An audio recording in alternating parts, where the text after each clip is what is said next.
Kita masuk ke dalam doa. Saatnya tiba ya Tuhan, kami akan mendengar firman-Mu. Oleh karena itu urapi hamba-Mu yang tidak ada apa-apanya. Calikan mata hati kami ya Tuhan. Sehingga kami benar-benar hidup dalam kebenaran Allah. Terima kasih Tuhan. Terima kasih. Konsentrasikan pikiran kami sehingga kami semua diberkati oleh firman-Mu yang hidup. Haleluya. Amin. Hari ini tema kita adalah kebenaranku bukan kebenaranku lagi. Roma 10 ayat 2 dan 3. Sebab aku dapat memberi kesaksian tentang mereka bahwa mereka sungguh-sungguh giat untuk Allah, tetapi tanpa pengertian yang benar. Sebab oleh karena mereka tidak mengenal kebenaran Allah, dan oleh karena mereka berusaha untuk mendirikan kebenaran mereka sendiri, maka mereka tidak takluk kepada kebenaran Allah. Sungguh-sungguh giat melayani Allah pun percuma, saudara. Melayani dengan rajin pun percuma kalau tanpa pengertian yang benar. Sebab mereka tidak kenal kebenaran Allah. Yang mereka lakukan hanyalah kebenaran sendiri. Artinya mereka tidak takluk kepada kebenaran Allah. Saya coba menjelaskan dengan sedikit ilustrasi, saudara. Saya lama bekerja di lapangan golf, saudara. Di dalam olahraga golf, seorang pelatih golf profesional memberi nasihat. Semakin rajin kamu berlatih golf, bukan bertambah pintar kamu bermain golf, tapi semakin paten atau semakin mendarah daging kesalahan dalam permainan golf kamu. Nasihat pelatih golf ini bukan hanya untuk olahraga golf saja, tapi juga untuk olahraga apa saja, misalnya badminton, tenis, dan seterusnya. Bukankah menurut kebanyakan orang semakin rajin berlatih, semakin bagus, semakin dekat kita dengan juara? Dekat menjadi juara. Apakah pendapat itu benar? Tidak, saudara. Sama sekali tidak benar. Pelatih golf itu berkata, kalau cara memukul bola golf kamu sudah salah. Tapi kamu tetap saja berlatih terus-menerus. Akhirnya kesalahan itu akan sukar sekali diperbaiki. Karena kesalahan itu sudah paten, sudah mendarah daging dalam kamu, sudah menjadi kebiasaan kamu. Demikian juga dengan orang yang giat melayani, rajin setengah mati melayani Tuhan, tapi melayaninya tidak berdasarkan kebenaran Allah. Melayani demikian percuma, saudara. Tidak ada gunanya karena mereka tidak takluk kepada kebenaran Allah. Itulah arti dari ayat yang baru saja kita baca.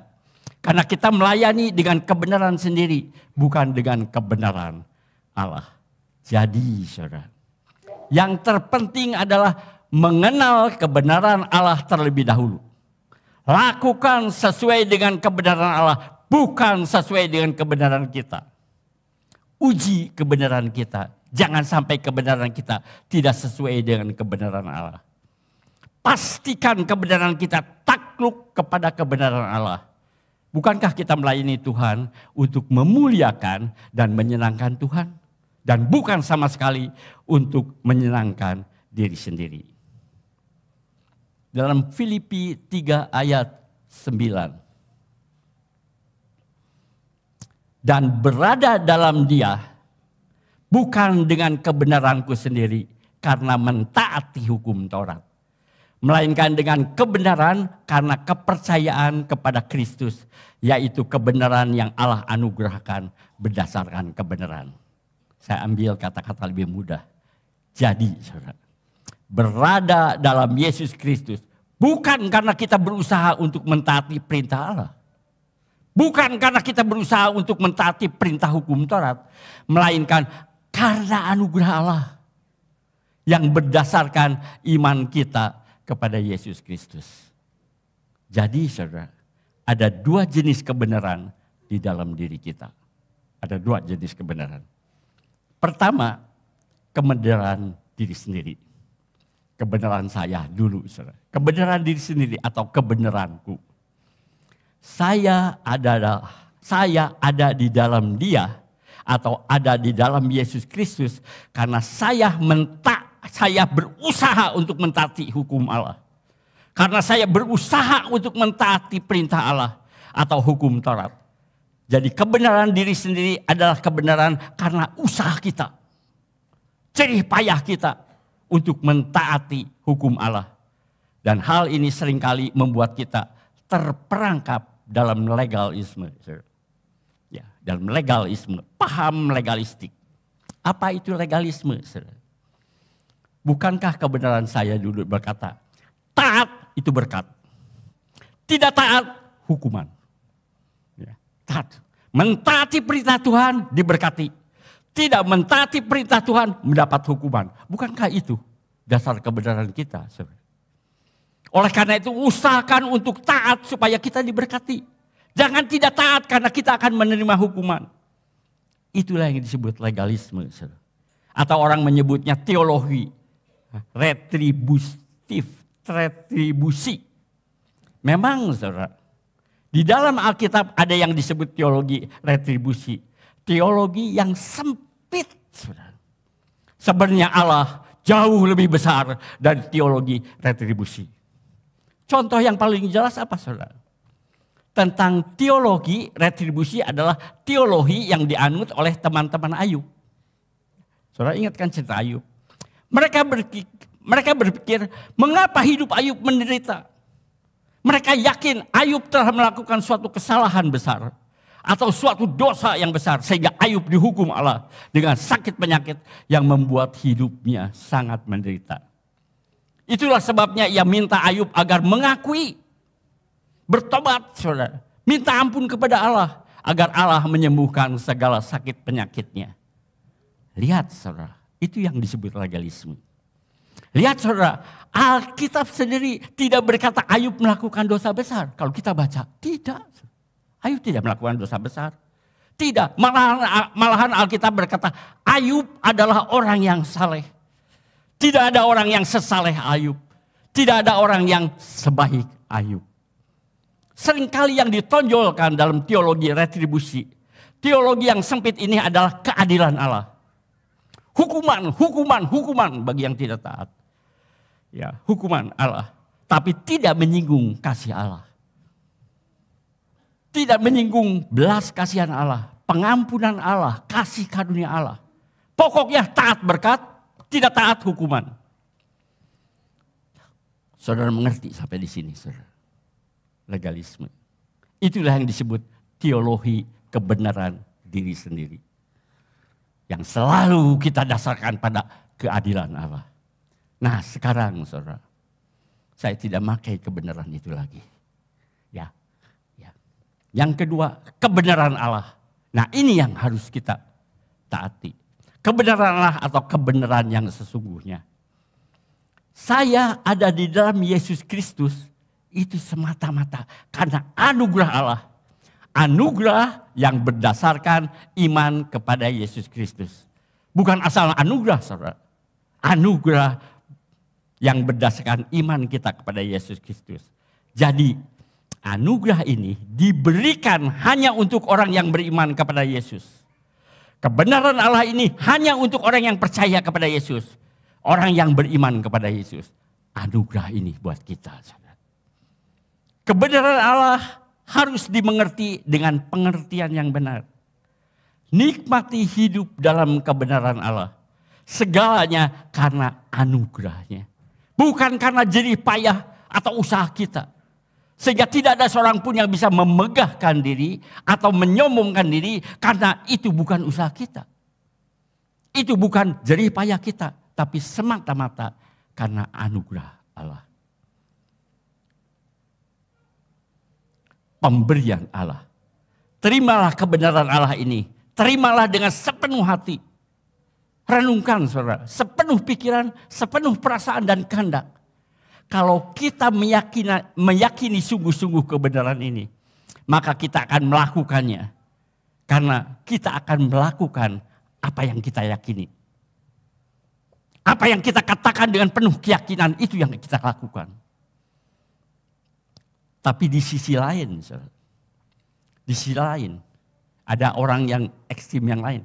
Tapi di sisi lain ada orang yang menekankan anugerah, anugerah, anugerah. Jangan terlalu dipikirkan kalau kita berbuat kesalahan atau dosa. Jangan terlalu dipikirkan. Apapun yang kita lakukan tidak akan mempengaruhi keselamatan kita. Hidup tidak usah terlalu serius. Oke sajalah. Berbuat dosa jangan terlalu dipikirkan. Semua sudah dibereskan Yesus di atas kayu salib. Bukankah Yesus berkata, it's finished. Semua sudah selesai. Orang yang selalu berkata anugerah, anugerah, anugerah. Inilah komentar dari pendeta Dietrich Bonhoeffer. Itu si anugerah murahan. Anugerah Tuhan diberikan secara cuma-cuma. Secara murah, tapi sama sekali bukan murahan. Murah karena kita tidak sanggup lagi untuk membelinya. Murah karena kita tidak sanggup mendapatkannya. Di satu sisi, saudara, hukuman. Artinya awas, awas, awas.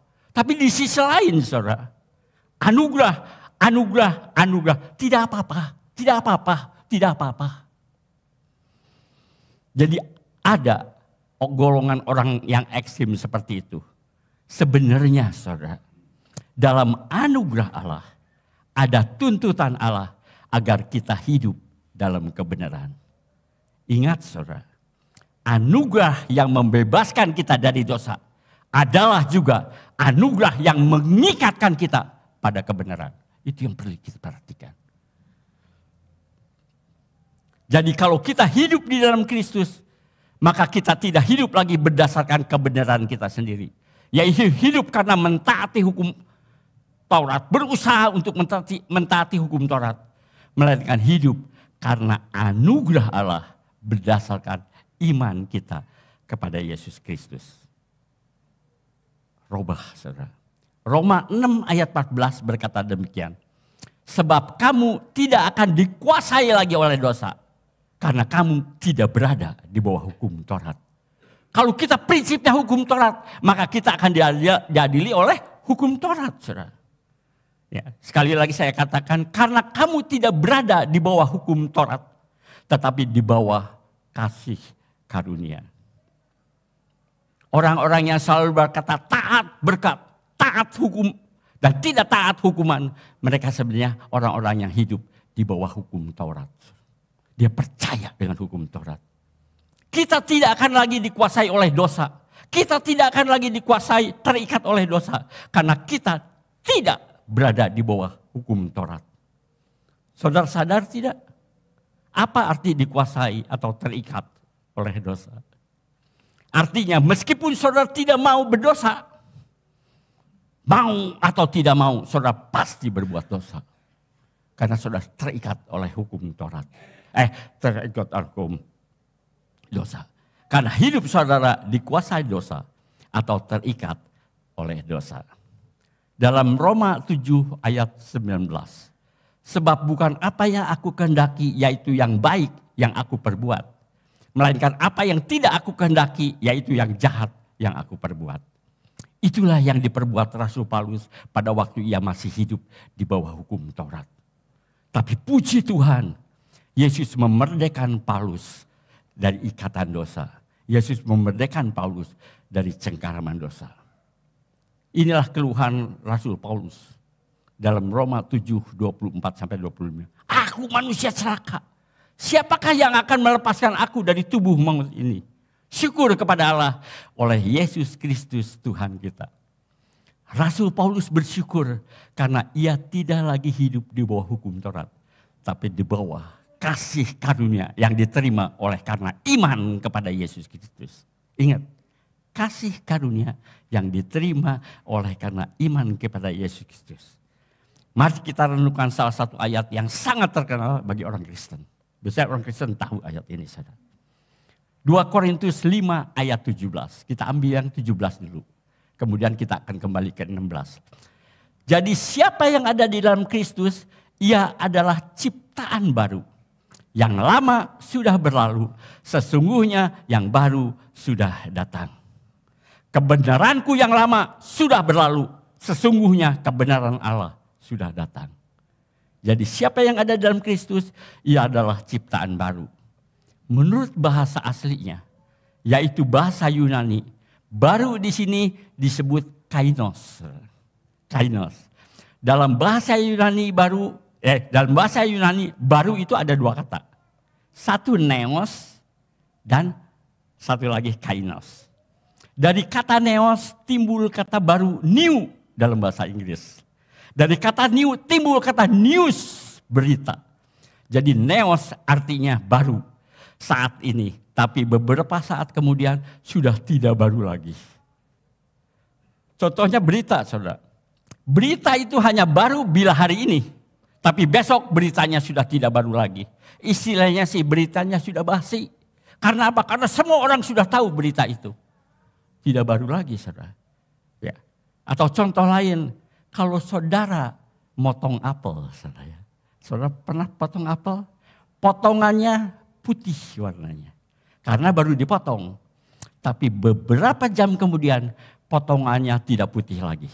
Tapi berwarna coklat muda, saudara. Putih waktu dipotong, tapi kemudian tidak putih lagi, kecoklatan, artinya sudah tidak neos lagi. Sudah tidak, kalau warnanya udah nggak putih, udah tidak neos lagi, saudara. Karena dipotongnya sudah beberapa jam yang lalu. Tapi ciptaan baru, barunya bukan neos, saudara. Tapi ciptaan baru, baru di sini bukan neos, tapi kainos. Apa itu kainos? Kainos itu artinya hari ini baru, besok baru, lusa baru, selamanya baru. Selamanya tidak pernah berubah, baru terus. Itu yang disebut kainos. Setelah Yesus mati, bangkit dari kubur dan kembali ke sorga, maka Roh Kudus turun pada hari Pentakosta. Dan Roh Penolong itu tinggal di dalam orang yang berada di dalam Kristus.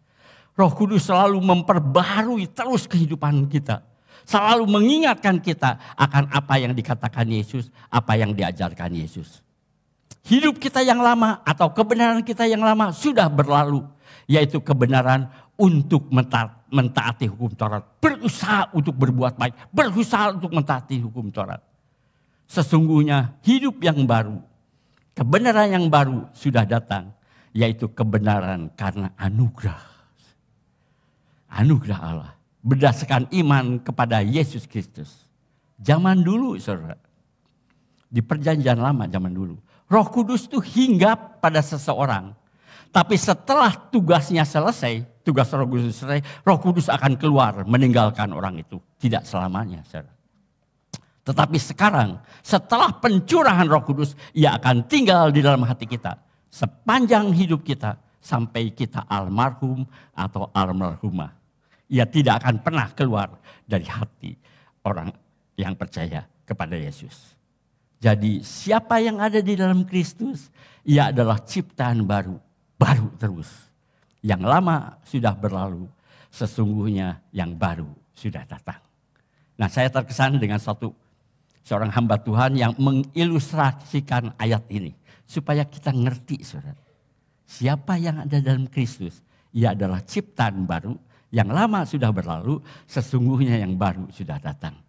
Dia mengilustrasikan demikian. Ya. Kita ini seperti kain kotor yang sudah penuh coretan. Sudah diremes-remes. Sudah tidak bisa dipulihkan lagi, saudara. Udah hancur lah, tidak bisa dipulihkan kembali. Satu-satunya yang bisa dilakukan untuk kertas itu adalah dibuang saja. Dibakar. Dimusnahkan karena sudah tidak dapat dimanfaatkan lagi. Sudah tidak dapat dipergunakan untuk apapun juga. Tetapi saudara, karena begitu besar kasih Allah, Allah memasukkan kertas yang tidak berguna ini. Yang udah kotor, yang udah lecek, yang tidak berguna ini ke dalam amplop putih. Kertas yang kotor itu sekarang sudah tidak kelihatan lagi. Karena sudah dimasukkan ke dalam amplop putih. Jadi Allah tidak melihat kertas kotor, dekil itu. Tidak. Yang penuh coretan dan ringsat. Yang kelihatan hanyalah amplop putih. Putih seperti salju. Yaitu Yesus Kristus. Jadi siapa yang ada di dalam Kristus, yang ada di dalam amplop itu, saudara. Amplop putih itu sudah tidak kelihatan lagi. Yang di dalam sudah tidak kelihatan lagi. Yaitu kita yang dulu, kertas yang rusak itu, yang lama sudah berlalu dan tidak kelihatan lagi. Tidak kelihatan lagi, sesungguhnya yang baru yang sudah datang, amplop putih itulah yang kelihatan. Dan kalau Allah melihat kita, karena kita ada di dalam amplop putih, maka yang Allah lihat adalah Yesus Kristus. Dan firman Tuhan berkata, siapa yang ada di dalam Kristus adalah ciptaan baru, baru selamanya. Karena yang dilihat siapa? Amplop putih itu.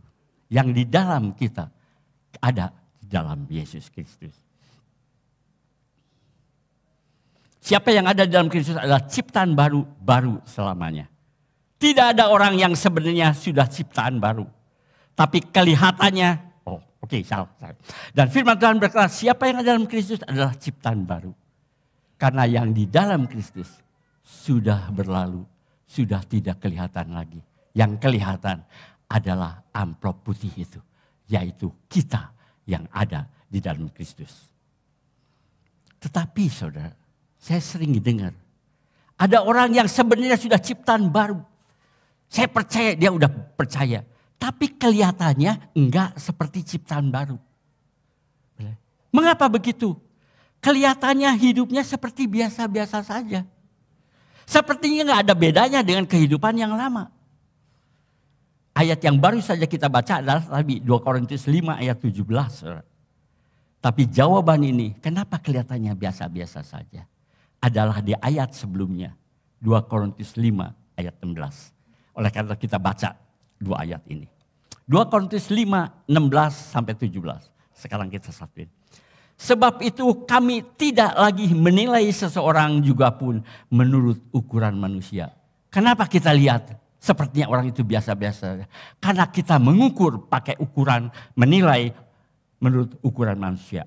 Dan jika kami pernah menilai Kristus menurut ukuran manusia, sekarang kami tidak lagi menilainya demikian. Kita akan menilainya demikian. Jadi kesimpulannya, siapa yang ada di dalam Kristus, ia adalah ciptaan baru. Yang lama sudah berlalu, sudah tidak kelihatan lagi. Saudara. Sesungguhnya yang baru sudah datang. Paulus berkata, kami tidak lagi menilai seorang juga pun menurut ukuran manusia. Jadi siapa yang ada dalam Kristus, ia adalah ciptaan baru. Ia pasti ciptaan baru. Meskipun kelihatannya biasa-biasa saja. Dan jika kami pernah menilai Kristus menurut ukuran manusia. Jika kami pernah menilai Kristus menurut ukuran manusia. Artinya Paulus juga menilai Yesus pernah seperti manusia. Sekarang kami tidak lagi menilainya demikian. Saya tidak berani menilainya. Rupanya Rasul Paulus sudah kapok. Rupanya sudah kapok menilai Kristus menurut ukuran manusia. Yesus saja yang 100% Allah. Kalau dipandang menurut ukuran manusia, Yesus menjadi manusia yang biasa-biasa saja. Itulah sebabnya Paulus berkata, kami tidak lagi menilai seseorang menurut ukuran manusia. Apa artinya menilai seseorang menurut ukuran manusia? Artinya kita menilai seseorang menurut mata jasmani kita. Bukan dengan mata iman kita. Bukan dengan mata rohani kita. Bukankah firman Tuhan berkata kita melihat rupa tapi Tuhan melihat hati? Sering yang kita lihat hanya rupa saja. Manusia selalu menilai luarnya. Selalu menilai bungkusnya. Selalu menilai latar belakangnya. Tapi Tuhan melihat dalamnya. Isinya, potensi orang ini akan jadi apa orang ini?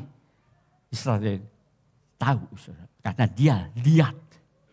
Kita ingat saudara ingat Gideon? Waktu malaikat Tuhan berfirman kepadanya, Tuhan menyertai engkau ya pahlawan yang gagah berani. Jangan kata orang lain, si Gideon sendiri gak percaya. Gideon sendiri tidak percaya bahwa dia adalah pahlawan yang gagah berani. Yang akan menyelamatkan bangsa Israel. Karena sebenarnya Gideon itu penakut. Tapi di pandangan Tuhan, ia adalah pahlawan yang gagah berani. Manusia melihat Gideon yang di luarnya, tapi Tuhan melihat yang di dalamnya. Tuhan melihat potensinya. Gideon akan menyelamatkan bangsa Israel karena disertai Tuhan. Waktu Yesus datang ke dunia, orang-orang Yahudi juga gagal melihat siapa sebenarnya Yesus. Dia nggak tahu siapa Yesus. Karena mereka menilai dengan ukuran manusia. Suatu saat Tuhan Yesus pulang ke kampungnya, yaitu di Kapernaum. Yesus mengajar di rumah ibadat mereka. Mereka takjub mendengar pengajarannya. Dari mana hikmat itu diperolehnya. Dan juga kuasa mengadakan mujizat-mujizat itu. Mereka takjub, mereka kagum melihat Yesus. Tapi tiba-tiba ada orang yang nyeletuk. Orang ini memandang menurut ukuran manusia. Bukankah ia anak Yusuf, tukang kayu? Bukankah ibunya adalah Maria? Saudara-saudaranya Yakobus, Yusuf, Simon dan Yudas kita kenal semua. Juga saudara-saudara perempuannya semuanya bersama kita. Jadi dari mana diperolehnya semua itu? Dari kagum menjadi kaget. Dari kaget menjadi heran. Kok bisa gitu ya? Dan kemudian kecewa dan akhirnya menolak dia. Karena bagi mereka, bagaimana mungkin dari kota kecil yang penduduknya sederhana seperti kita. Hanya tukang kayu dan kebanyakan penggembala domba. Bagaimana mungkin bisa timbul orang hebat? Enggak mungkin lah. Itulah yang disebut menilai dengan ukuran manusia. Saudara bisa baca di Matius 13 ayat 50-an. Yesus tidak pernah berbuat salah. Yesus sempurna. Tapi kalau kita menilai menurut ukuran manusia, kita pun akan kecewa. Yesus saja mereka kecewa. Terlebih kita, saudara. Yang banyak salahnya. Yang banyak dosanya. Pasti mereka kecewa. Saudara. Kalau kita melihat diri kita seperti Bapa melihat kita, maka kita akan berubah. Saudara. Maka kita akan berubah. Karena kita adalah ciptaan baru.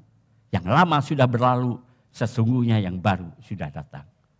Kita akan mentaati perintah Allah. Bukan kita tidak mentaati perintah Taurat. Saudara. Kita akan mentaati perintah Allah. Mentaati hukum Allah. Mentaati hukum Taurat. Tapi bukan karena usaha kita. Bukan karena jerih payah kita. Tapi karena anugerah Allah. Karena dorongan kasih Allah. Begitu kita lihat saudara, kematian Yesus buat kita. Dorongan kasih Allah. Karena kekuatan daripada Roh Kudus. Sehingga apa? Akibatnya tidak ada seorang pun yang dapat memegahkan diri. Tidak ada seorang pun yang dapat menyombongkan diri. Semua karena anugerahnya. Ya. Kalau kita yang uber, kita harus baik, kita harus taat. Itu usaha kita. Saudara. Kita di bawah hukum Taurat. Dalam Roma 8 ayat 1 dikatakan demikian. Saudara. Perhatikan ayat ini. Demikianlah sekarang tidak ada penghukuman bagi mereka yang ada di dalam Kristus. Tidak ada hukuman lagi, saudara. Ayat firman Tuhan yang berkata demikian, saudara. Bukan kata-kata saya. Tidak ada penghukuman bagi mereka yang ada di dalam Kristus Yesus. Mengapa tidak ada penghukuman lagi bagi kita? Mengapa tidak ada penghukuman? Karena kita tidak hidup di bawah hukum Taurat. Melainkan kita hidup di bawah hukum kasih karunia. Anugerah Allah. Karena dalam anugerah Allah. Jadi kita tidak ada penghukuman lagi. Jadi jangan pikirkan tentang neraka bagi saudara. Karena tidak ada penghukuman lagi. Bagi mereka yang ada di dalam Kristus Yesus. Kita hidup dalam hukum kasih karunia. Dan kita hidup. Tidak hidup dari hukum Taurat. Hukum Allah. Amin. Mari kita berdoa. Bapa kami yang ada di sorga. Biarlah kami hidup tidak pakai kebenaran kita lagi. Tapi biarlah kita hidup berdasarkan anugerah Allah. Berdasarkan karena kita percaya Yesus Kristus kita sebagai Tuhan dan Juru Selamat. Terima kasih Tuhan. Terima kasih. Kita tidak di bawah hukum Taurat lagi. Tidak ada penghukuman lagi bagi kita. Karena kita hidup bukan di bawah hukum Taurat. Terima kasih Tuhan. Terima kasih. Biarlah hal ini memberi pengertian yang baru bagi kami. Dan kami tidak takut lagi dengan segala penghukuman. Selama kami tahu kami melakukan hukum Taurat bukan karena usaha kita untuk melakukan hukum Taurat. Tetapi semuanya karena anugerah Allah.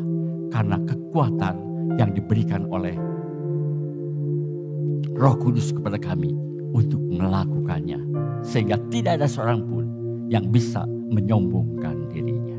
Terima kasih Tuhan, terima kasih. Dalam nama Yesus kami berdoa, kami mengucap syukur. Amin.